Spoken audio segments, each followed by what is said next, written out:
Assalamualaikum warahmatullahi wabarakatuh. Perkenalkan, nama saya Fatihatul Inayah. Di sini saya akan membahas mengenai metode pembelajaran learning cycle atau siklus belajar.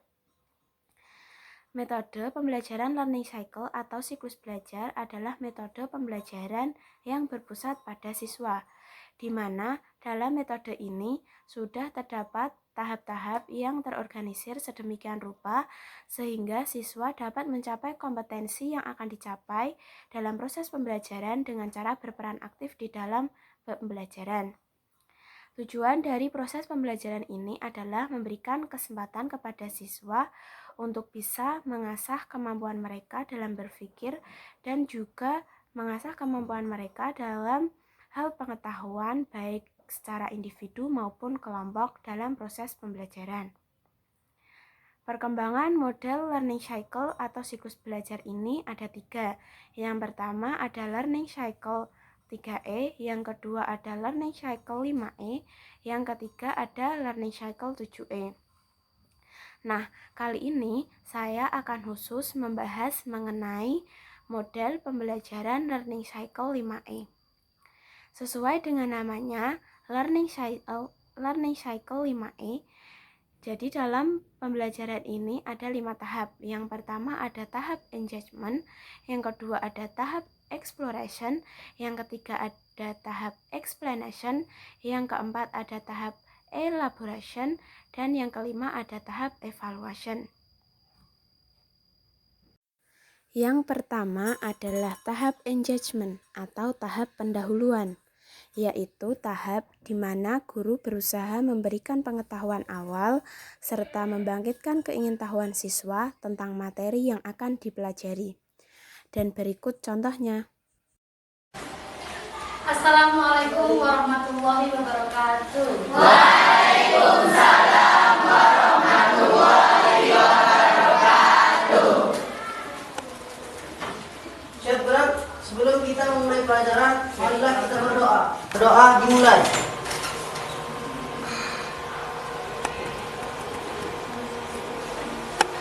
Berdoa selesai.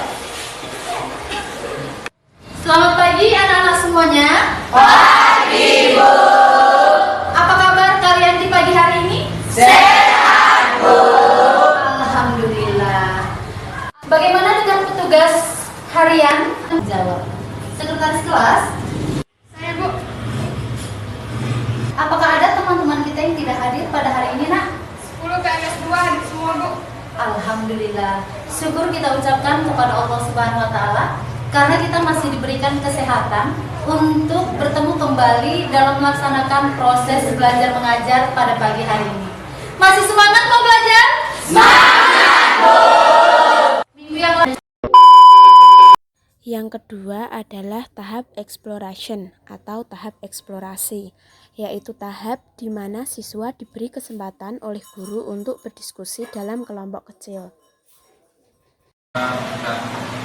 Akan Ibu bagikan atas 6 kelompok belajar seperti biasanya. Nanti masing-masing kelompok akan menyelesaikan satu proyek yang nantinya proyek tersebut akan dipresentasikan ke depan.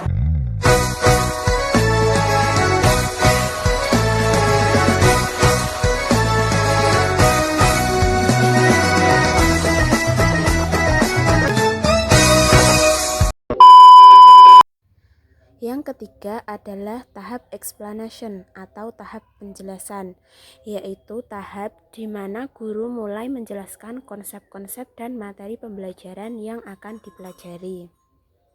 Bagus sekali ya hasil kesimpulan dari teman kita Elvian.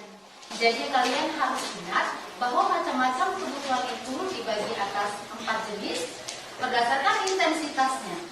Ya, berdasarkan intensitasnya kebutuhan dibagi atas 3, yaitu primer, sekunder, dan tersier.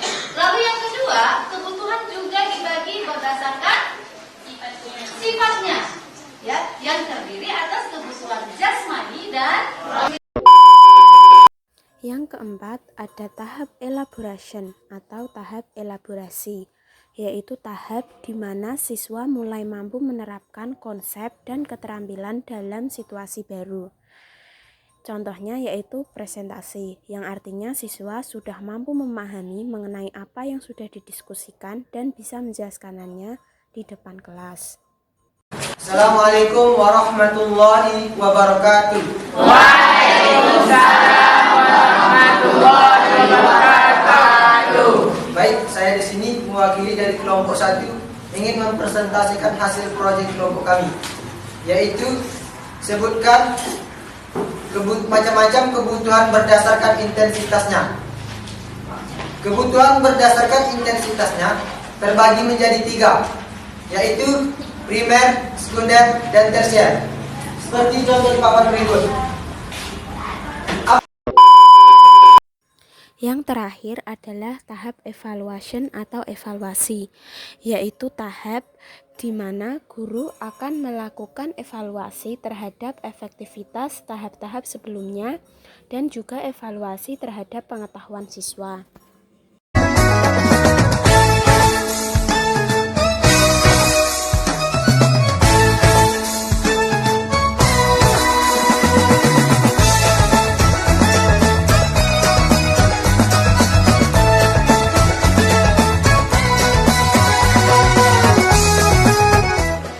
Waktu pengerjaan sudah selesai, silahkan kumpulkan lembar penilaian pengetahuan kepada saya. Saya nilai. Kemudian, kelebihan dari model learning cycle ini yaitu yang pertama, meningkatkan motivasi belajar karena siswa dilibatkan dalam proses pembelajaran secara aktif. Yang kedua, siswa dapat menerima pengalaman dan dimengerti oleh orang lain.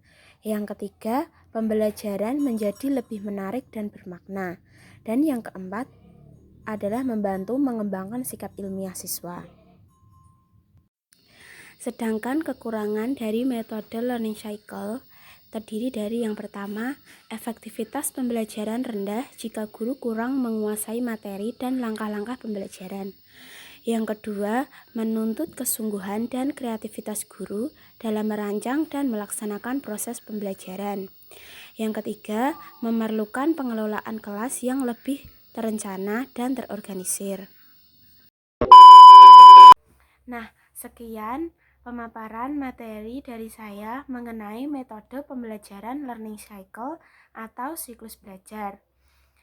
Semoga bermanfaat. Mohon maaf atas segala kesalahannya. Terima kasih. Wassalamualaikum warahmatullahi wabarakatuh.